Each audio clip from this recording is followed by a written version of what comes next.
ଦେଖୁଛନ୍ତି ଆଜ୍ଞା ଖରା ଦିନ ହେଇଗଲାଣି କୋଉ ଭଳିଆ ଖରା ହଉଛି ମାନେ ପୁରା ମୁସ୍କିଲ। ନମସ୍କାର, ଜୟ ମା ଶାରଦା ସାଙ୍ଗମାନେ, କେମିତି ଅଛନ୍ତି ଆପଣ ମାନେ?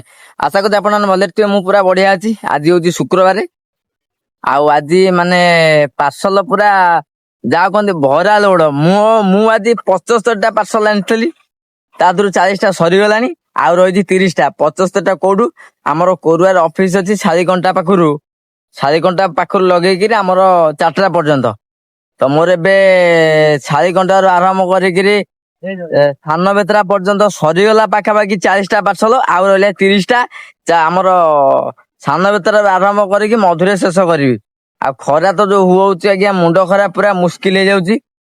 ଏତେ ଜୋର ଖରା ହଉଛି ତା ଦେହରେ। ଆଉ ଗୋଟେ ଜିନିଷ କଣ କହିଲି ଆଜ୍ଞା, ଖରା ତ ହଉଛି, ଗୋଟେ ଜିନିଷ ଖୁସି ଲାଗୁଛି। ଆଜି ଯାଇଥିଲି ଶାଳିକଣ୍ଟାରେ ପାର୍ସଲ ଦେବା ପାଇଁ, ସକାଳେ 3 ନମ୍ବର ପାର୍ସଲ ଦଉଥିଲି।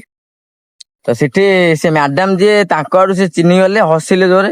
କହିଲି କଣ ହେଇଛି ନା, ନା ଅରବିନ୍ଦ ଭାଇ। ମୁଁ କହିଲି ହଁ କହୁନାହାନ୍ତି। ମୁଁ କହିଲି ନା ପାର୍ସଲ ଆଣିଥିଲି। ମୁଁ କହିଲି ହଁ ନା ଆଗରୁ। ମୁଁ କହିଲି ଆଗରୁ କେବେ ପାର୍ସଲ ନେଇଛ? ନା ନାଇଁ ନେଇନି।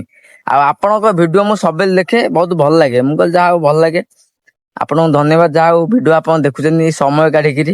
ଆମର ସେମିତି ଆଜି ଧାନ ମୁଣ୍ଡ ଦେବି, ଜଣେ କଷ୍ଟମର କଲ ରେ କହିଲେ କି ଭାଇ ତମ ଭିଡିଓ ଭଲ ଲାଗୁଛି, ଏମିତି କରିଚାଲ, ଏମିତି ସବୁ ଜିନିଷ।